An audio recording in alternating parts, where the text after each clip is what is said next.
Logan Barrett walks into Judge Frank Caprio's courtroom like it already belongs to him. Designer jeans, a heavy gold chain, $1,000 shoes tapping on the floor as if every step says, "I'm untouchable." He isn't just another defendant with a speeding ticket. He's the only son of Providence's powerful police chief, and he believes the law was made for everyone except him. What Logan doesn't know is that in a few minutes, the entire room will watch the night he almost turned his father's badge into a weapon. A body cam video is waiting, a community is watching, and a judge who refuses to bow to privilege is about to decide whether fear or justice rules this city. Before we dive in, tell me in the comments where you're watching from and what time it is for you right now. And if you love powerful, real-life courtroom stories like this, hit subscribe so you don't miss what happens when arrogance finally collides with Judge Caprio's idea of justice. It was 10:45 a.m. on a quiet Tuesday in the Providence Municipal Court. Sunlight filtered through the tall windows, painting soft gold lines across the wooden benches. Citizens waited, some nervous, some impatient, holding citations, documents, or simply hope for leniency. The room hummed with low whispers until the bailiff called the next case with a firm voice that sliced through the chatter. The state of Rhode Island versus Logan Alexander Barrett. Every head in the room turned, not because the name was famous, but because of the way the young man walked in. Logan didn't step into the courtroom. He arrived as if descending onto a stage constructed for him alone. He moved with the loose confidence of someone raised in protected corridors of authority, the kind where doors swing open before you even touch them. The son of Chief Raymond Barrett, a man widely respected for his integrity. Logan believed respect was hereditary, something passed down like real estate or a family heirloom. He wore an expression that wasn't quite a smirk, but wasn't far from one either. His chin lifted slightly as his eyes swept the room, as if mentally ranking everyone by usefulness. He slid into the defendant's seat, leaning back with casual ease, stretching one leg forward as though he were lounging in a VIP booth at a nightclub instead of facing charges in a courtroom. Judge Frank Caprio, dignified as always, looked up from his paperwork. His tone remained gentle, polite, unfailingly respectful, even as his eyes took in the boy's demeanor with quiet calculation. "Good morning, Mr. Barrett," Judge Caprio said. Logan nodded once, not bothering to sit up straight. "Morning, Judge." "Not your honor." "Not even sir." "Just Judge," tossed out with the nonchalance of greeting a bartender. A few people in the gallery whispered. The brusqueness wasn't new in court, but it carried a different weight coming from a chief's son, someone everyone expected to understand, better than anyone, the importance of respect for the justice system. Judge Caprio, however, never allowed his composure to falter. His voice remained steady. "Mr. Barrett, you are charged with reckless driving at nearly twice the posted limit in a residential area, and with intimidation of a law enforcement officer during the stop. How do you plead?" Logan exhaled dramatically, draping his arm along the back of his chair. "Your Honor, I think there's been a pretty big misunderstanding here." The tone suggested this entire process is wasting my time. He rubbed the back of his neck in exaggerated frustration. "I mean, honestly, we could all save time if you just called my father. He'll clear this up in 5 minutes. This whole thing doesn't need to be a big deal." A ripple of disbelief moved through the room. A woman in the second row raised her eyebrows. A man beside her shook his head slowly. Judge Caprio's lips pressed together momentarily, a sign only keen observers recognized. The judge was exercising extraordinary patience. "Mr. Barrett," he said softly, "this is a court of law. We do not resolve criminal charges through phone calls to a defendant's family." Logan offered a lopsided grin, the kind that made people either envy him or want to walk away. "Sure, I get that.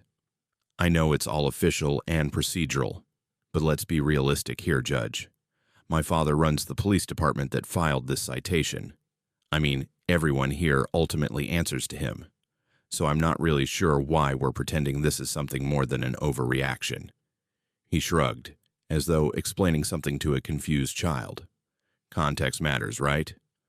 Officer Diaz is new. Probably still learning how things work around here." A wave of low murmurs rolled through the spectators. There was arrogance, and then there was this level of arrogance. Judge Caprio picked up the police report.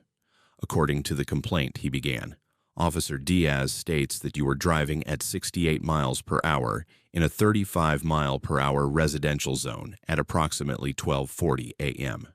He further alleges that you became verbally aggressive and threatened his professional standing after he informed you he would be issuing a citation." Logan sat up just slightly, but the smirk remained. "Okay. Look, I was driving fast, sure, but that neighborhood is dead at night. Not like there are kids playing hopscotch at 1 in the morning. And as for threats, that's not what happened. I just explained who my father is, and I suggested that maybe the officer could use better judgment about which stops actually matter." "Better judgment," Judge Caprio repeated. "You mean judgment that factors in your father's position?" "Exactly," Logan said with confidence, completely missing the trap in the judge's tone. "I mean, come on, Your Honor. We all know the son of a police chief getting pulled over is not exactly a major crime. An officer should use discretion." The gallery reacted again, this time with a sharper tone. Someone muttered, "Wow." Another whispered, "Unbelievable."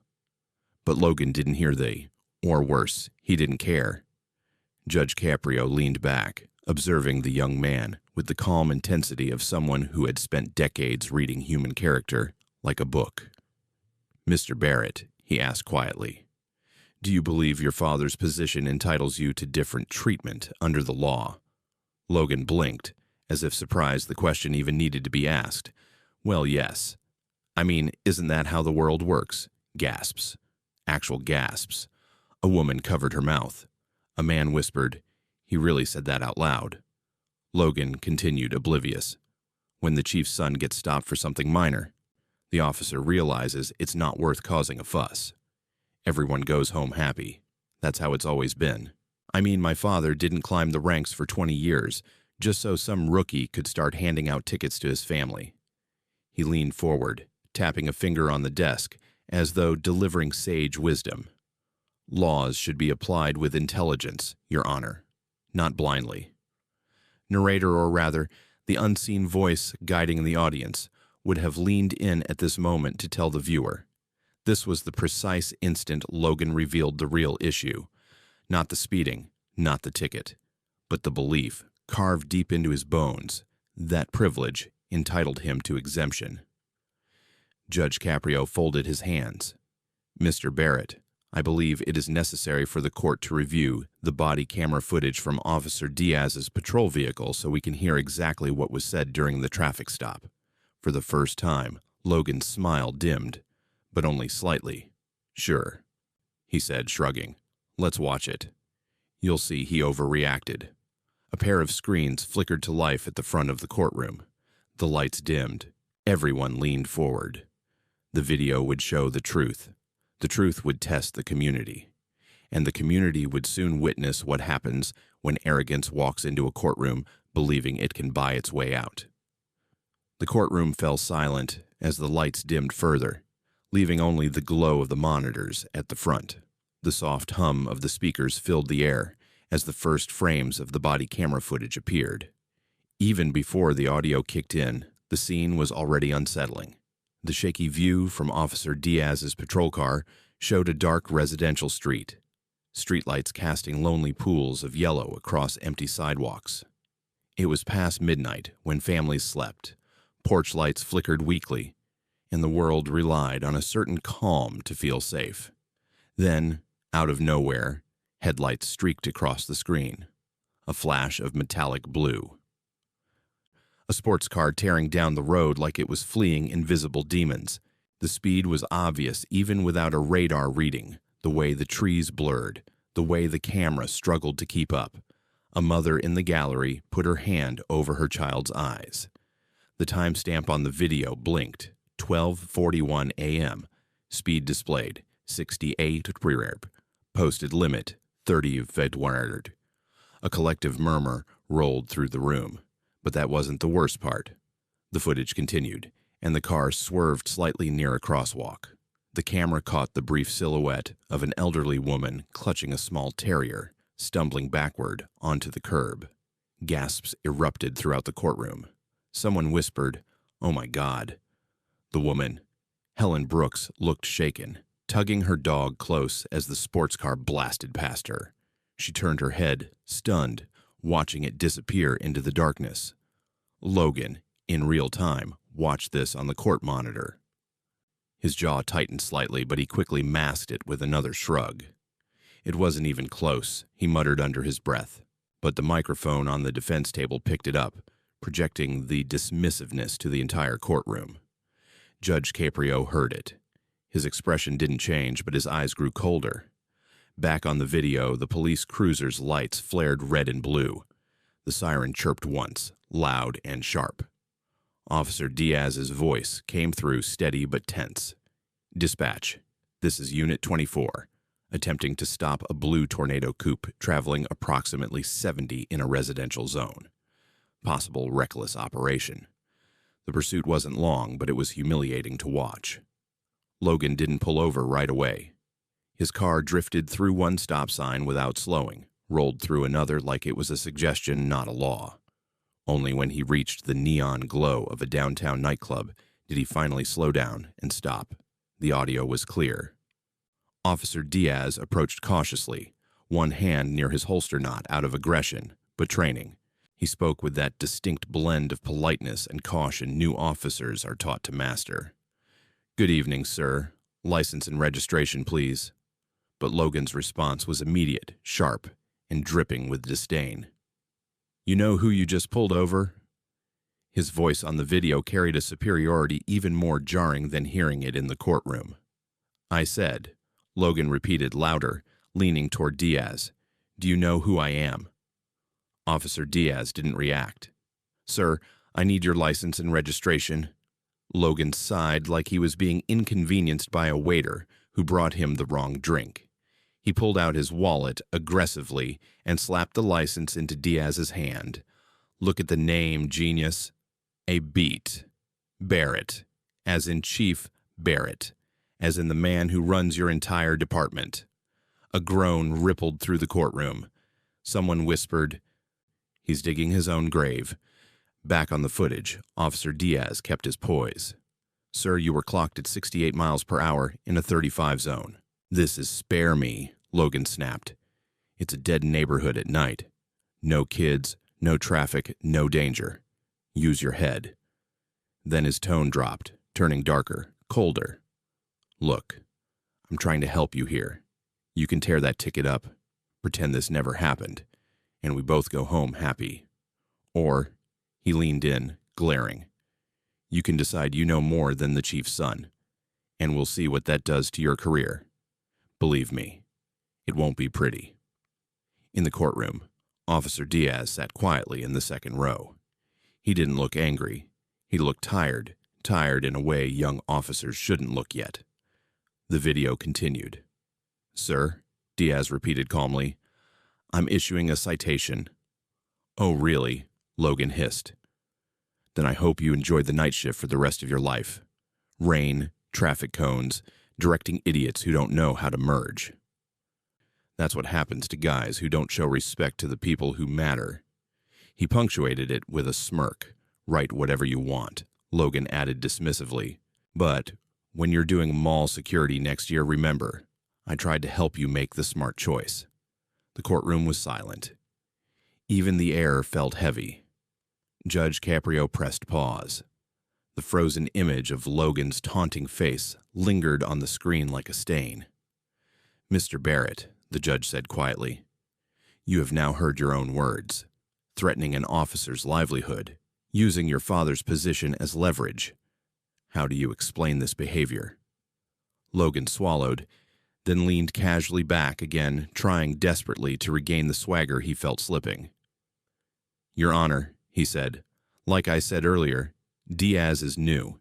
He doesn't understand how things work. I was just giving him some advice. A reality check." There's a hierarchy, a chain of command. He should respect that instead of harassing me over a speeding ticket. Threatening his career is advice? Judge Caprio asked. I wasn't threatening him. I was educating him, Logan insisted, almost offended the judge misunderstood. In any organization, there are relationships, dynamics. I was helping him see where he fits. A woman from the gallery couldn't hold back anymore. That's corruption, she blurted. The bailiff shot her a warning glance, but she wasn't wrong, and half the courtroom silently agreed. Judge Caprio closed the police report. His voice grew sharper, though still controlled. What you described, Mr. Barrett, is precisely the kind of corruption that erodes public trust. It is the belief that certain people, because of their last name, their connections, or their wealth, deserve special treatment. That is not how justice works, not in this courtroom, and not in any civilized society. Logan chuckled softly, shaking his head. Your Honor, with all due respect, you're reading too much into this. Nobody got hurt. I had full control of the car. Mrs. Brooks wasn't even. She jumped out of the way, Mr. Barrett. Caprio's voice sliced through him like a blade. You nearly struck her. That is not a trivial matter. Logan opened his mouth, but for once, nothing came out. The room was stunned. He wasn't used to being challenged. He wasn't used to being told no. And he certainly wasn't prepared for what was coming next, because real justice, was finally catching up to him. The courtroom screens faded back to black, but the tension they left behind clung to the air like a storm that refused to pass. Logan shifted uncomfortably in his seat for the first time since entering. He straightened his shoulders, trying to summon back the swagger he had walked in with, but something had cracked, just a hairline fracture, in the polished armor of arrogance. Judge Caprio leaned forward slightly, resting his hands on the bench. His voice was calm, but it carried a weight that pressed on every corner of the room. Mr. Barrett, he began, you said a moment ago that no one was in danger, but the video showed a woman, Mrs. Brooks, who was forced to jump back onto the curb because of your driving. Are you telling this court she was not endangered? Logan inhaled sharply, his patience thinning. He let out a light scoff. She wasn't even close to my car, Your Honor, Judge. It looks dramatic on camera, sure, but in real time it wasn't like that. I had full control. Full control? Caprio repeated softly. It was the kind of soft that terrified people more than shouting. Yes, Logan insisted. I mean, come on. That neighborhood is empty at night. Everybody knows that. It's not like I was barreling down the street during the day with kids everywhere. A man in the gallery muttered, still could have killed her, and someone beside him nodded. Judge Caprio didn't raise his voice. He didn't need to. Mr. Barrett, he said, a pedestrian was forced out of harm's way. That is not a minor issue, but let us assume for a moment that you genuinely believe you posed no danger. That still does not explain your conduct toward Officer Diaz. Logan shrugged again, the same casual motion he had repeated a dozen times already. I was just explaining the dynamic, Your Honor. He's new. He doesn't understand the hierarchy. Every job has one. Caprio's eyes narrowed. Hierarchy, he echoed. You believe the son of a police chief outranks an officer doing his job. It's not about outranking, Logan said quickly, though even he seemed unsure of the words. It's about context, respect, knowing who people are before you come at them with tickets and accusations. That's all. Respect, Caprio said quietly. He let the word rest in the air for a moment. And threatening his career, that is your definition of respect? Logan's jaw tightened. I wasn't threatening him. He leaned forward, palms up, trying to sound reasonable. I was warning him, okay? Saving him from making a mistake. 'Cause if he messes with the wrong people, yeah, it will hurt his career. That's just reality. I didn't create that system. Several spectators exhaled sharply, disgust, disbelief, frustration. One older woman whispered. He learned all the wrong lessons growing up, but Logan wasn't done. In the real world, he continued, there are people who matter more. people who have influence. Officers know that. They work with that. I was helping him honestly, helping him avoid doing something stupid. Judge Caprio sat back. For the first time during the proceeding, he removed his glasses. It was a small gesture, barely noticeable, but for those who knew him well, it was the sign that he was losing patience. "Mr. Barrett," he said, "I want to ask you something very directly." "Sure," Logan said, spreading his arms confidently. "If Mrs. Brooks, the woman we saw in the video, had been your grandmother, would you still call your driving minor?" The question struck the room like a sharp crack. A hush fell. Logan blinked. His mouth opened slightly, then closed. Well, it didn't happen, so that is not the question," Caprio cut in gently but firmly. "Would you still dismiss it?" Logan looked down for a moment. He licked his lips, came up empty. I guess, if it was my grandmother," he didn't finish. The words dissolved into awkward silence. "That's what I thought," Caprio said. The judge turned to the gallery briefly, as if acknowledging what they had all already realized. Logan's arrogance wasn't simply immaturity. It was a worldview one built on entitlement, unchecked behavior, and a dangerous belief that laws were optional for the privileged. Caprio returned his gaze to the defendant. "You claim you were educating Officer Diaz," he said. "Yet what I saw was intimidation, bullying, coercion, a deliberate attempt to manipulate law enforcement for personal gain." Logan bristled, lifting his chin. "It's not coercion if it's true. My father is the chief. He does make decisions about promotions. I'm not lying about that." "No," Caprio said softly. "You were weaponizing it." A few people murmured in agreement. Logan pressed his lips together, frustration boiling under his skin. "This is being blown out of proportion," he insisted. "I'm being punished because of who my father is. If I were anyone else, this would just be a ticket." Judge Caprio inhaled slowly. He tilted his head, studying the boy as though searching for the smallest hint of humility. "Mr. Barrett," he said, "your father's position is not the problem. Your use of your father's position is the problem. I wasn't using it." "You invoked his authority as a threat," Caprio said. "That's not what I—" "You implied an officer would be demoted for doing his job," Caprio continued. You suggested his career depended on appeasing you. I didn't. And you encouraged him to ignore the law," Caprio finished. That final line hit harder than any accusation yet. Logan's rebuttal died in his throat. His eyes darted toward the gallery, as if expecting support, but no one offered even a sympathetic glance.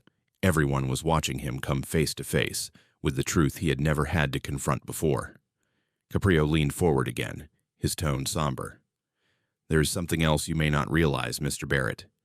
Do you know why officers enforce speeding laws in residential areas at night, even when they look empty?" Logan frowned, confused. "Because they're bored," he said without thinking. The room groaned. "No," Caprio said. He picked up the police report and tapped it twice, because too many times, the night was not empty. A child retrieving a pet, a neighbor returning home late, a pedestrian who assumed they were safe. And many of those cases did not end with a narrow escape. The judge paused, then delivered his point with quiet gravity.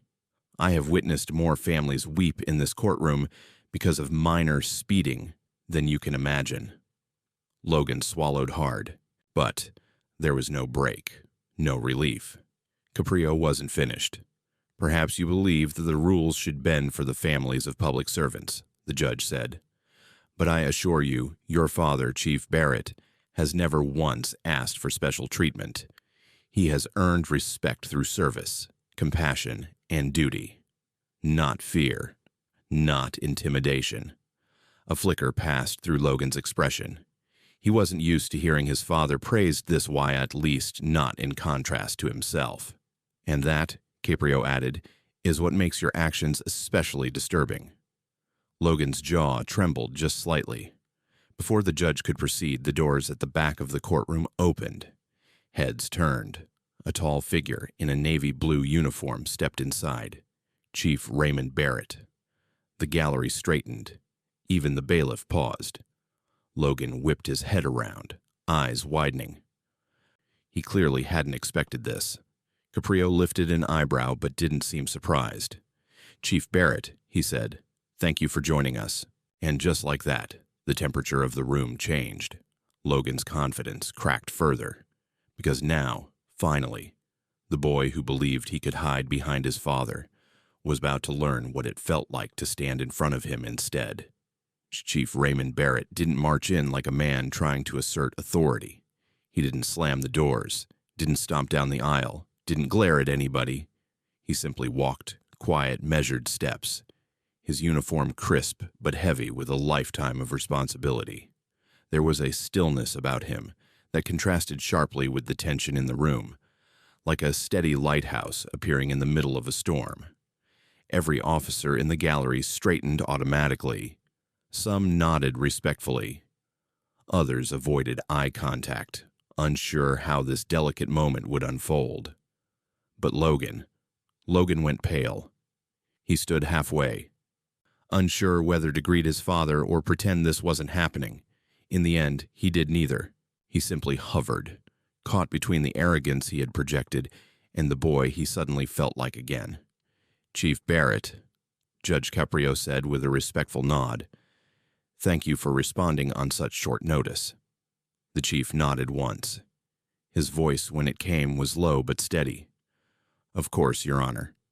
He walked to the front, where a single wooden chair waited for witnesses and statements. He didn't sit immediately.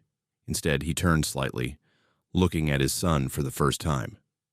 It wasn't anger in his eyes. It was disappointment.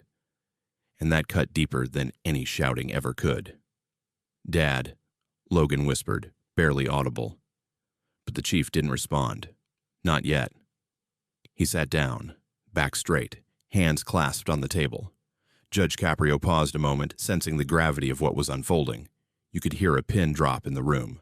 "Chief," Caprio began gently, "I want to clarify to the court and for the public record whether you were contacted, either directly or indirectly, to intervene on your son's behalf regarding this incident." The chief blinked once, slow and deliberate. "No, Your Honor, I was not." "And have you made any attempt," Caprio continued, "to influence the handling of this case?" Another firm, controlled answer. "Absolutely not." The gallery seemed to collectively exhale, but Logan shrank in his chair. He had been counting on at least some level of implied support. Instead, his father's words landed like blows. Caprio nodded. "Thank you. Now, I would appreciate your perspective, not as a police chief, but as a father, regarding the behavior we witnessed in the video." Logan winced.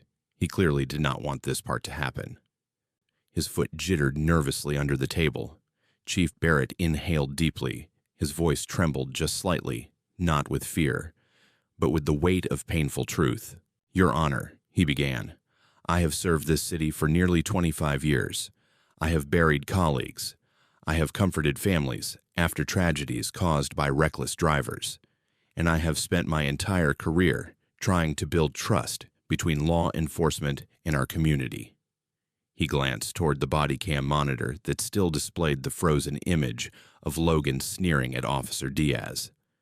"And what I saw in that video is the opposite of everything I have dedicated my life to." Logan flinched visibly. The chief continued, "My son appears to believe that the badge I wear entitles him to special treatment, that my position should shield him from the consequences of his actions." He paused. His throat tightened.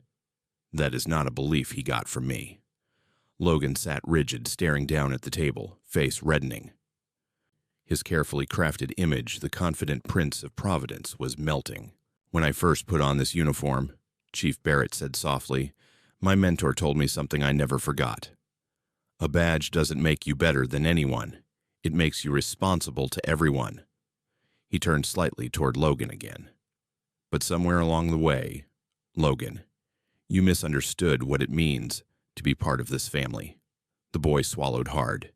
His breathing quickened. The chief's voice hardened.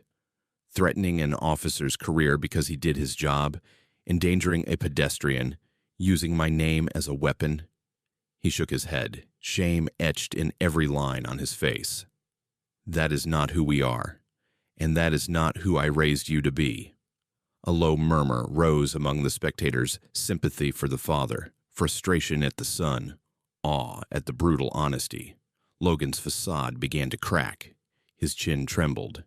His eyes reddened, though he blinked rapidly, fighting against any display of vulnerability. "Your Honor," Chief Barrett continued, "I want to make it clear. I expect my son to be treated like any other citizen. If anything, his connection to me should hold him to a higher standard, not a lower one." The statement hit Logan harder than anything so far. He turned slightly, looking at his father with something between betrayal and realization. "You seriously want me punished?" Logan blurted, unable to stop himself. The chief didn't turn to him. He spoke forward to the judge. "I want justice, Your Honor." Logan let out a shaky breath and leaned back, stunned. Judge Caprio observed the exchange silently, his expression solemn.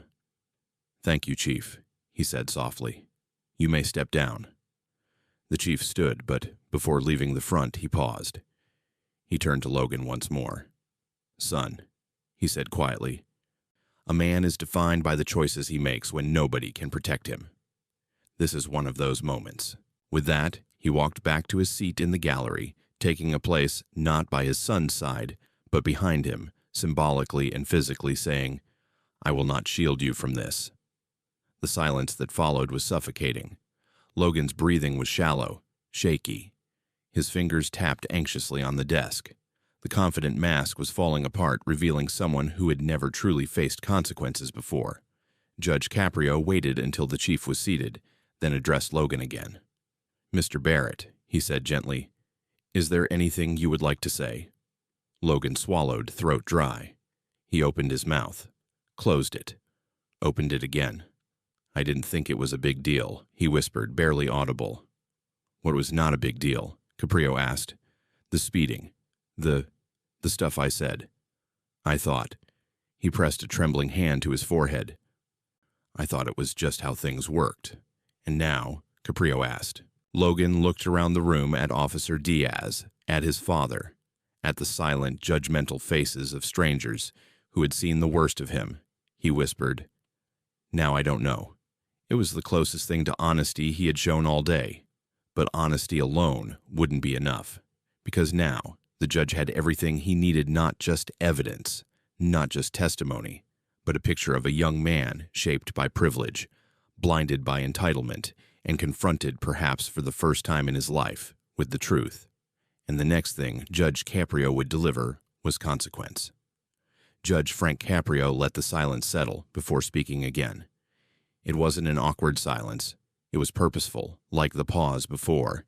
A conductor brings down the baton, and the entire orchestra must follow. Logan sat frozen in that stillness, uncertain whether to brace for impact or hope for mercy. His father didn't move. Officer Diaz didn't blink. The entire gallery watched, knowing the next few minutes would define the young man's future. Finally, Caprio folded his hands and spoke with calm authority. "Mr. Barrett, I've been on this bench a long time. I've seen countless cases, some tragic, some frustrating, some merely foolish. But what troubles me most about your situation is not the speeding, or even the disrespect, but the mindset behind it." Logan shifted, eyes flicking toward the judge with a mixture of fear and defiance. "You have grown up around law enforcement," Caprio continued. "You have witnessed the sacrifices officers make. You understand better than most citizens what a badge represents. Yet you chose to twist your father's reputation into a threat. You attempted to intimidate an officer simply for doing his duty." He paused, letting the truth land with deliberate force.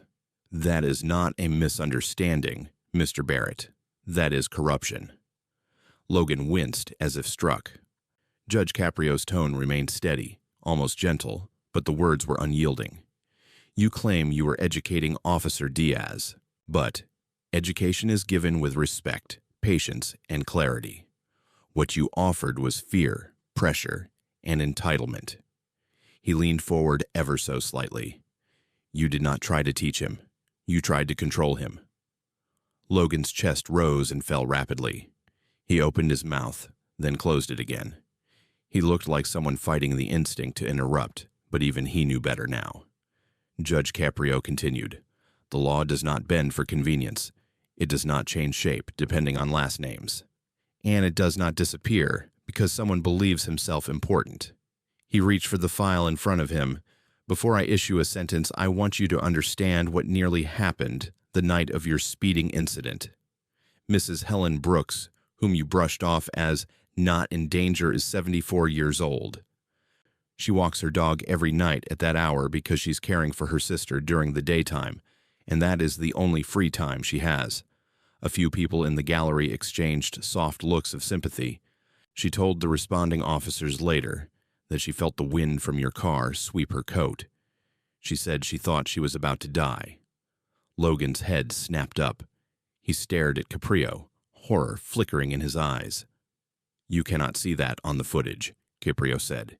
"You cannot hear her heartbeat. You cannot smell the fear, but it existed, and you dismissed it." Logan ran a hand over his face. For the first time, he truly looked shaken. "And Officer Diaz," Caprio added, turning his gaze briefly toward the young officer, "showed remarkable restraint. Many officers, especially new ones, would have reacted with anger or fear when threatened the way he was. But he maintained professionalism at every moment." Officer Diaz's expression didn't change, but the tension in his shoulders eased just slightly. "That," Caprio said, "is integrity." He turned back to Logan. "And integrity is something you must learn." Logan's heartbeat thundered in his ears. The judge took a breath. "I am now ready to impose sentence." Logan straightened involuntarily, the instinctive reaction of a young man who suddenly remembered he was not invincible. "For driving at nearly twice the posted limit in a residential neighborhood, I am imposing a fine of $1,500. Logan swallowed. He didn't like it, but he wasn't terrified either. Money, in his world, solved most problems.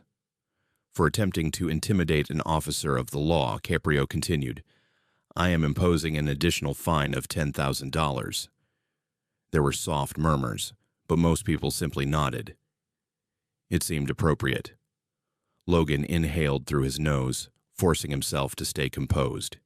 He could handle fines. His father could handle fines. But Caprio wasn't finished. "Furthermore," the judge said, his voice sharpening slightly, "I'm suspending your privilege to operate any motor vehicle for a period of 2 years. Logan jolted upright. "What do years? Your Honor, that's insane. How am I supposed to get to school? To work?" You may sit down, Mr. Barrett." The authority in Caprio's tone cut Logan's protest in half. He sat slowly, silently, eyes wide with disbelief. "This is not a punishment for speeding," Caprio said. "This is a consequence for your abuse of power. If you cannot responsibly use the privilege of driving, then you will not have it." Logan looked over his shoulder at his father, silently begging for help. But Chief Barrett stared straight ahead, jaw tight, offering nothing. "And," Caprio continued, "given your demonstrated lack of understanding of proper law enforcement, hierarchy, and public safety, you will complete 200 hours of community service." Logan blinked rapidly. "Community service doing what?" "Specifically," Caprio said, "you will report to the Providence Police Department's Evidence Storage Division." A collective gasp spread through the courtroom. Logan's jaw dropped. "You mean the basement," he blurted, horrified, "where they keep old boxes and broken stuff. I can't." "You can," Caprio said calmly. "And you will." "But why there?" Logan demanded. Caprio didn't raise his voice. "Because that is where officers do the work you mocked. The tedious work. The unglamorous work. The work that keeps cases alive and justice functioning. You will spend every Saturday morning 6 a.m. to 2 p.m. learning the value of the labor you dismissed." The murmurs grew louder. A few people nodded approvingly. One man whispered, "That's perfect." But Caprio still wasn't finished. "Additionally," he said, You will attend a 6-week course on traffic safety and accident impact, including sessions led by families who have lost loved ones due to reckless driving. Logan felt dizzy. This is, Your Honor, this is too much. No, Caprio interrupted. This is necessary. Logan slumped back, defeated. Caprio's voice grew firm, resolute. And finally, because you used your father's reputation to elevate yourself above others, I am ordering you to speak at high schools across this district. You will tell students exactly what happened here. You will explain the dangers of entitlement and the consequences of misusing authority. Logan's breath hitched. You want me to talk about this? In front of teenagers? Yes, Caprio said simply. Teenagers who may be tempted to drive recklessly. Teenagers who may one day face the same temptations you did. Teenagers who may believe their connections make them invincible. They need to hear the truth from someone who lived it. Logan shook his head slowly, eyes wide with humiliation. They'll record it. They'll post it online. I'll be a joke. Caprio responded with a sentence that silenced the room. Mr. Barrett, humiliation is what you attempted to inflict on Officer Diaz. What you are receiving is justice. Logan's composure shattered. His voice cracked. This will ruin me. No, Caprio said gently. This may save you. The gallery fell into respectful silence. Caprio set down his papers. This court is not interested in destroying young lives. It is interested in shaping better ones. You have the chance to become someone your father and your community can be proud of. The choice is yours. Tears welled in Logan's eyes, but he blinked them back, jaw clenched. Court orders will be issued immediately. You will report to the evidence department this Saturday at 6 a.m. sharp. Caprio lifted the gavel. And Mr. Barrett, Logan looked up, hollow and shaken. Let today be the day you begin earning respect, rather than assuming it. The gavel fell with a final echoing crack. Case concluded. And for the first time, Logan Barrett understood what it meant to stand alone. For the first time in his privileged young life, Logan Barrett woke up before sunrise, not for a flight to Miami, not for a ski trip in Colorado, not for an early gym session at a luxury sports club. This time, it was because Judge Frank Caprio had ordered him to report to the Providence Police Department's Evidence Storage Division by 6 a.m. sharp. His alarm rang at 4:40 a.m., then 4:45, then 4:55. Each time he hit snooze, until reality finally punched through the fog of sleep and panic jolted him upright. He threw on the only clothes he owned that could remotely pass as work clothes, a hoodie and a pair of jeans that cost more than some officers made in a week. His eyes were puffy, his hair a mess. He didn't even have the energy to pretend he didn't care. The city was silent at that hour. The streets were still wet from a night of light rain, and the sky carried that pre-dawn darkness that felt too heavy to be morning, but too thin to be night. Logan had to take a rideshare, since his license had been suspended on the spot. The driver didn't recognize Haim, or maybe he did, and chose not to say a word. When Logan reached the side entrance of the police headquarters, his heart sank. The building loomed over him, cold and imposing under dim streetlights. A lone security light flickered above the basement stairwell, exactly the kind of detail a person like him once joked about, but now dreaded facing. At 5:59 a.m., he stood at the doorway, hands stuffed into his pockets, shivering not from the cold but from embarrassment. A figure approached down the hall. "Barrett," a voice said. Logan stiffened. Yes. The man who appeared was an older officer with graying hair and a tired but sharp gaze.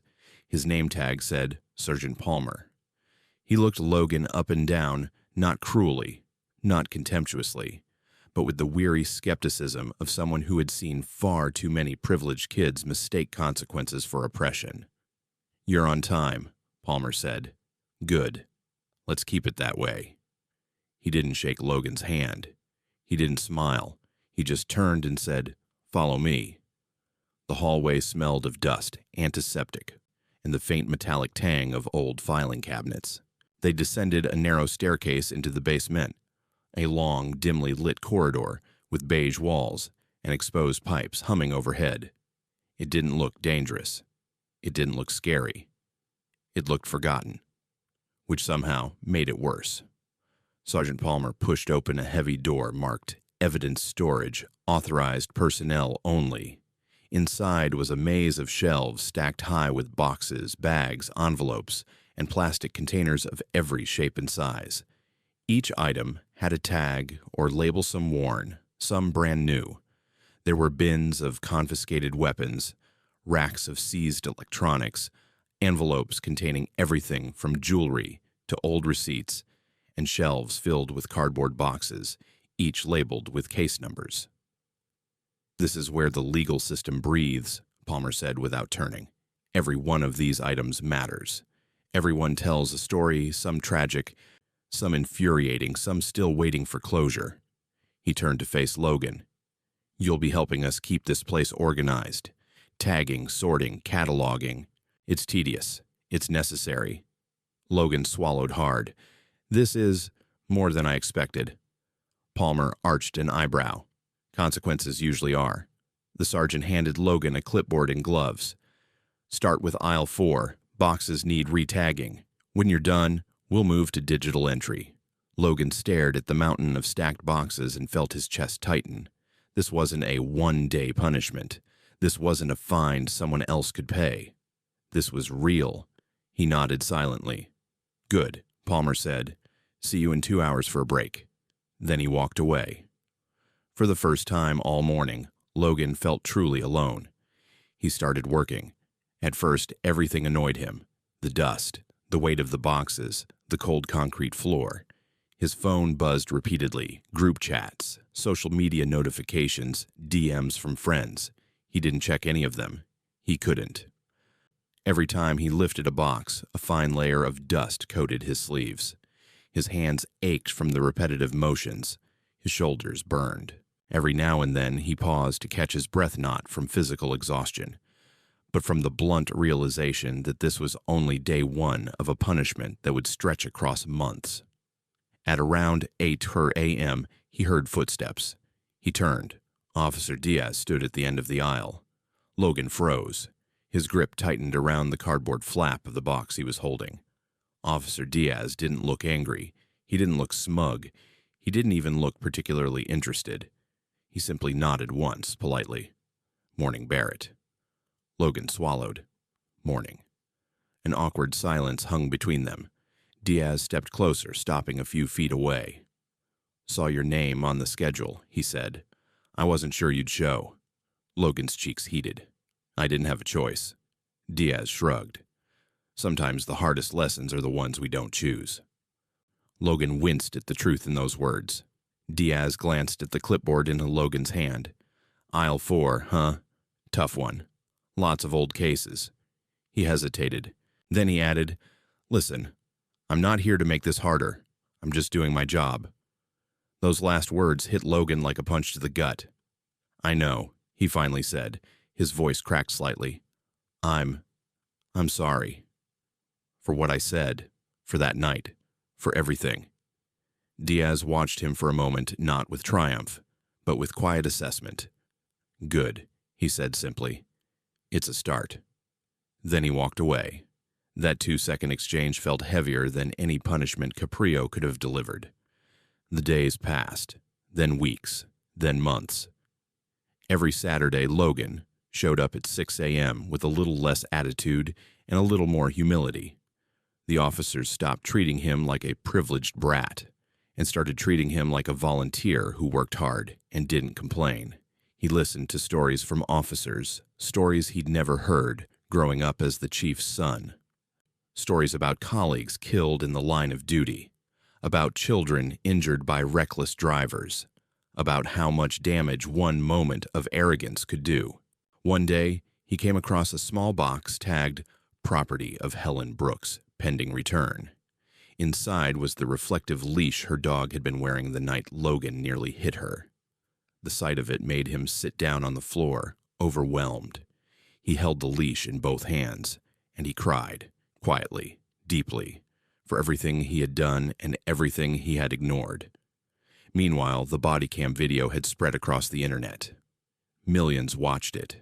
Millions judged him. He became a meme, a talking point, a cautionary tale.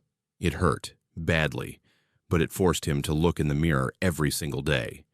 And each day hurt a little less, because each day he did a little more to change. Then came the school presentations. The idea terrified him. Standing in a gym full of teenagers, staring at him like he was an animal at the zoo, felt worse than the evidence room. The first school was brutal. Students whispered, laughed, even took videos before he spoke. But then he began talking, not reading from the script Judge Caprio approved. Talking, honestly, rawly. I thought my dad's position made me untouchable. I thought the law was something that happened to other people. I thought I deserved special treatment. The room grew quiet, but I was wrong, really wrong. Students listened, some out of shock, some out of curiosity, some because they recognized pieces of themselves in the arrogance he described. By the end of the talk, several students approached him, some asking questions, some thanking him, a few confessing their own stupid mistakes. He drove home. Well, he rode home, since he still had no license, with a strange feeling.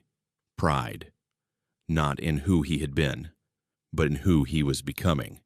Months later, after completing all 200 hours of community service, Logan did something unexpected. He went back to the evidence room. Not because he was ordered to, because he wanted to. Sergeant Palmer looked up, surprised. "You're done with your requirement," he said. "You don't have to be here." Logan shrugged. "I know. I just wanted to help finish aisle 8. It's a mess." Palmer stared at him for a long moment. Then a slow, almost invisible smile tugged at the corner of his mouth. "Grab some gloves," he said.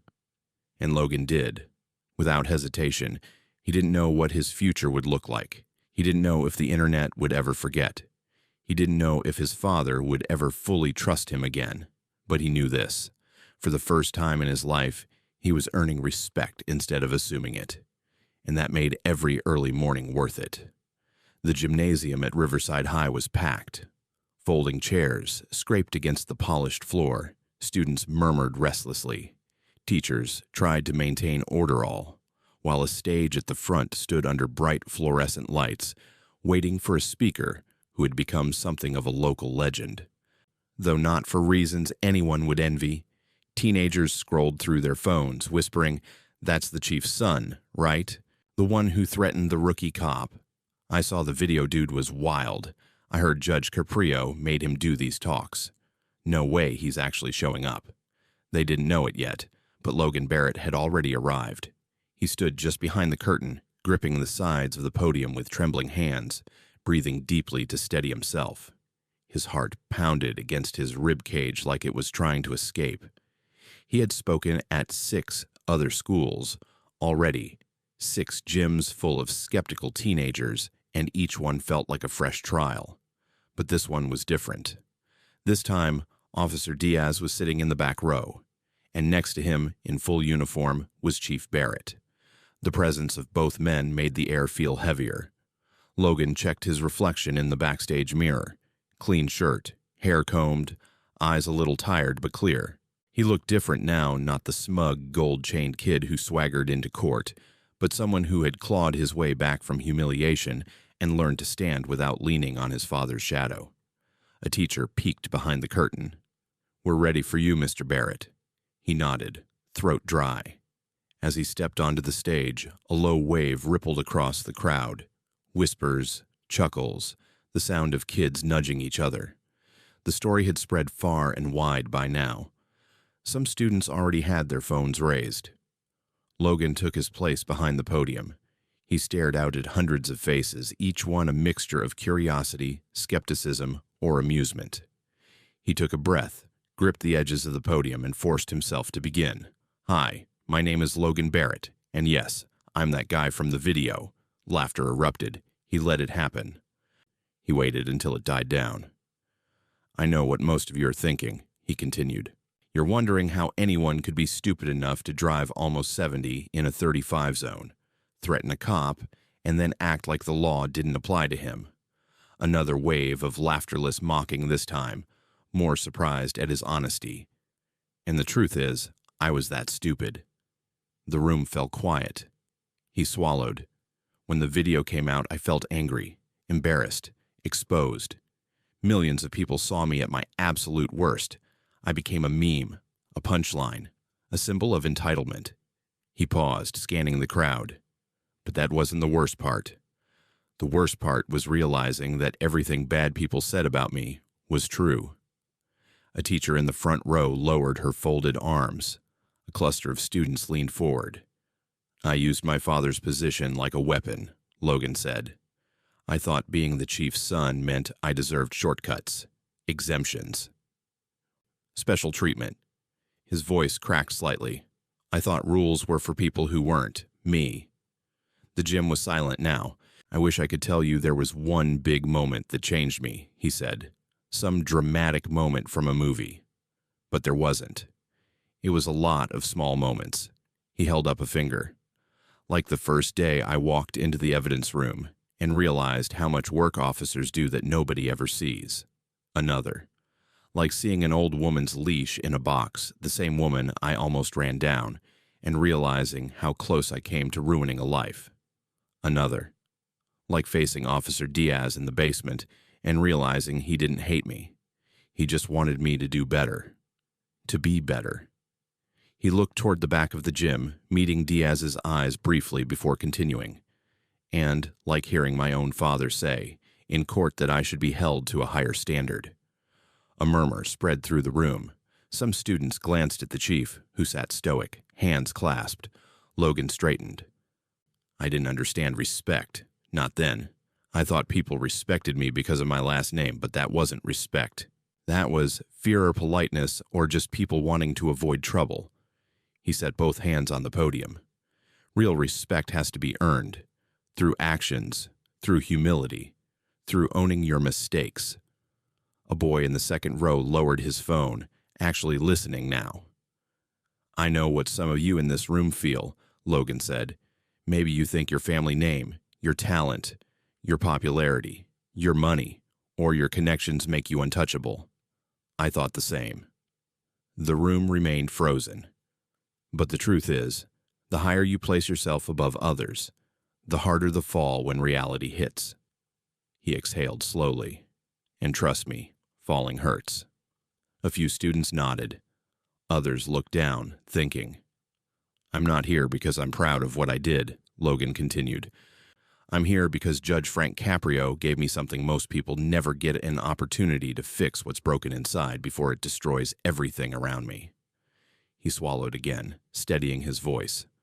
I can't undo the past. I can't take back the words I said to Officer Diaz. I can't erase the fear I caused that night.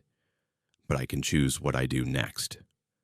The gym seemed to breathe with him, and I choose to earn respect, not expect it. He stepped away from the podium. Thank you. For a moment, nothing happened. Then a few students clapped, then more. Then the applause spread across the room until almost the entire gym was standing not in celebration but in acknowledgement. A quiet, respectful acknowledgement. Logan felt his chest tighten not with fear or embarrassment this time, but with something he had rarely felt before. Pride. Real pride. After the students were dismissed, Logan gathered his papers and stepped off the stage. He walked down the aisle, weaving through empty rows of chairs. Officer Diaz waited for him near the exit. That was good, Diaz said. Logan rubbed the back of his neck. You think so? Diaz nodded. You spoke honestly. Kids appreciate that. Adults do too. Logan managed a small smile. Thanks. As Diaz walked away, Chief Barrett approached. Footsteps slow and steady. Logan's stomach tightened, not with fear now, but with something deeper. The hope he might have finally earned back a fraction of his father's respect. The chief stood in front of him. That, he said quietly, was the man I hoped you'd become. Logan blinked rapidly. His throat tightened. Dad, I'm sorry. For everything. Chief Barrett placed a hand on his son's shoulder, not heavy, not stern, just firm enough to communicate something words never could. You've still got a lot of work ahead of you, he said, but you're walking in the right direction. Logan nodded. I'll keep walking. The chief nodded once, proud and guarded all at once. Good, he said. Then let's go home. They walked out together, father and son, side by side, not as a chief protecting his privileged child, but as a man guiding someone who was finally learning what responsibility meant. Outside, the afternoon sun was warm. The students were long gone. The parking lot was quiet. Logan stared at the sky for a moment, breathing in the cool air. For the first time in years, he felt something unfamiliar settle over him. Not arrogance, not stress, not fear. Peace. He had been broken. He had been humbled. He had been reshaped. Justice had not destroyed him. Justice had rebuilt him. And he wasn't done yet. No matter where we come from, our families, our backgrounds, our privileges, none of us are above accountability. Logan's story is a reminder that respect is never inherited. It's earned through choices, humility, and the courage to face consequences honestly. We all make mistakes, sometimes serious ones, but those moments don't define us unless we refuse to learn from them. In life, the people who grow the most are not those who avoid falling, but those who rise stronger after the fall. Think about your own experiences. Have you ever assumed rules didn't apply to you, or seen someone else act like they were above accountability? Share your thoughts in the comments. I read everyone. And if you'd like more powerful, emotional courtroom stories like this, hit subscribe and turn on notifications so you never miss the next chapter.